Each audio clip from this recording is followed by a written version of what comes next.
আজকে এই জুলাই মঞ্চ নতুন বলছি না জীবনে যাইতে পারবো না ক্ষমতায় আপনি কিন্তু বানা সরকার তো হতে পারে না বানাতে এবং বিদু ভালো কাজ করতে পারে তাহলে বিএনপি দেবে ক্ষমতায়। নাহিদ ইসলাম যখন অন্তর্বর্তীকালীন সরকারের একটি দায়িত্বে ছিলেন তখন আমরা দেখিনি তাকে এই জুলাই গণঅভ্যুত্থানে আহত নিহত তাদের বিচারের দাবিতে এবং আওয়ামী লীগ নিষেধের দাবিতে কোনো কথা বলতে। নাহিদ ইসলামের উচিত ছিল এবং বিচার করেই তারপরে তাকে দায়িত্ব ছাড়া উচিত ছিল। আওয়ামী লীগকে নিষিদ্ধ করে যারা এস্টাবলিশ করে রাজনীতি করতে পারবে আমি মনে করি তাদের জন্য শুভকামনা। আন্দোলন করে আন্দোলন থেকে উঠে আসা একটা জিনিস আর দল গঠন করে দলের নেতৃত্ব দেওয়া দুইটা ভিন্ন জিনিস। আন্দোলনের প্রেক্ষাপটে গণঅভ্যুত্থানে যারা নেতৃত্ব দিচ্ছে তার মধ্যে নাহিদ ইসলাম সে অন্যতম সংগঠক ছিল। সেই হিসেবে সে যখন আপনারা দেখছেন যে ইন্ডিয়ান গভর্নমেন্টের একটি অংশ ছিল সেখান থেকে সে অনেকগুলো অভিজ্ঞতা অর্জন করছে। সেখান থেকে এখন নতুন দল গঠন করছে, তার সভাপতি আহ্বায়ক হয়েছে। আমার মনে হয় যে সে ভালো কিছু করতে পারবে, তার জন্য শুভকামনা রয়েছে নতুন দলের। এবং এই নতুন দলের যে সদস্য সচিব আখতার হোসেন সে একটা সময় ছাত্র অধিকার পরিষদ করেছে, ঢাকা বিশ্ববিদ্যালয়ের সভাপতিও ছিল। তো সে এরপরে ছাত্র শক্তি নামে একটি ছাত্র সংগঠনও তৈরি করেন। তো সে আন্দোলনে 24 আন্দোলনে সে তার ভূমিকা রাখে। সেখান থেকে আমার মনে হয় যে তারা অনেকটা অভিজ্ঞতা হয়ে গেছে, সেখান থেকে তারা নতুন দলের দায়িত্ব নিচ্ছে, তাদের জন্য শুভকামনা। এখন তাদের কার্যক্রমের মাধ্যমে বোঝা যাবে তারা কতটুকু আগায় যেতে পারবে। শৃঙ্খলার ক্ষেত্রে দেখা যায় তাদেরকে আরো কঠোর হতে হবে। আমরা দেখছি প্রথম দিনই তাদের সংগঠনের ছাত্র সংগঠনের ঘোষণার দিনে তারা একটা মারামারি বিশৃঙ্খলা তৈরি হয়েছে। সেখান থেকে আমরা বলতে চাই তাদেরকে আরো সুশৃঙ্খল হতে হবে। আর একটা বিষয়, নাহিদ ইসলাম যখন অন্তর্বর্তীকালীন সরকারের একটি দায়িত্বে ছিলেন তখন আমরা দেখিনি তাকে এই জুলাই গণঅভ্যুত্থানে আহত নিহত তাদের বিচারের দাবিতে এবং আওয়ামী লীগ নিষেধের দাবিতে কোনো কথা বলতে।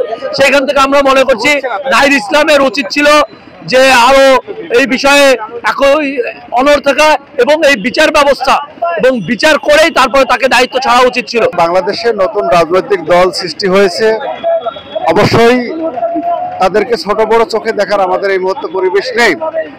আমরা স্বাগতম জানাই বাংলাদেশের বড় দুইটা রাজনৈতিক দল বা তিনটা রাজনৈতিক দল সকলের উদ্দেশ্যেই তারা কাজ করুক, এটা আমরা চাই। এবং যারাই নতুন দলে যুক্ত হয়ে আসবেন, যারা দেশ জাতির কল্যাণে কাজ করবেন, মানুষের মেহনতি মানুষের পক্ষে যারা কথা বলবেন, যারা ভোটার অধিকার ফেরত দেওয়ার কথা বলবেন, তাদের পক্ষে অবশ্যই জনগণ থাকবে। এখন তারা যদি কোনো কারণে চালাকি করার চেষ্টা করে, একদিকে ক্ষমতা একদিকে সমতা, তাহলে তো তারা আগাইতে পারবে না।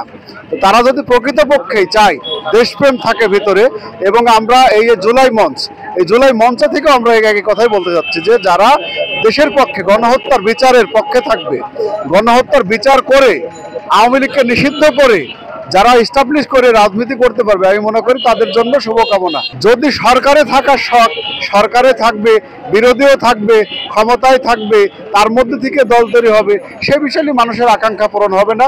সেই জায়গাটা থেকে আমরা মনে করি যে এটা একটা অন্যরকম হবে। তবে তারা দল ঘোষণা করছে, তাদেরকে অবশ্যই আমরা স্বাগতম জানাই। আপনারা আসেন, জনগণের কাছে আসেন, জনগণের দাম পানতে চান, তাদেরকে নিয়ে কাজ করেন। আমরা আপনাদের অবশ্যই শুভকামনা কামনা করছি।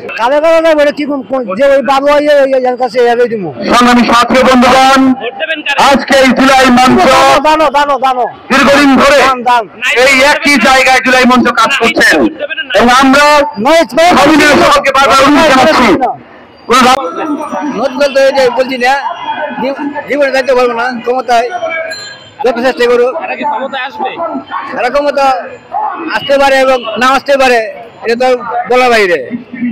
এবং যে কাহিনী কথা এখন তো বর্তমানে ও ছাত্ররা দেশের পরিবর্তন দিব, সামনে সরকার গঠন করতে পারে এবং না করতে পারে, এটা তো বলার যায় না। এটা হলো পাবলিকের মন, পাবলিক কিন্তু বানা সরকার তো হতে পারে না বানাতে। ওই তিনটা দলের মধ্যে একমাত্র এখন বর্তমানে আছে বিএনপি, বর্তমানে বিএনপি আছে, ঠিক আছে, বর্তমানে বিএনপি আছে এবং বিএনপি তো ভালো কাজ করতে পারে তাহলে বিএনপি দেবো ক্ষমতায়, ঠিক আছে কথাটা। এই হলো কারণ।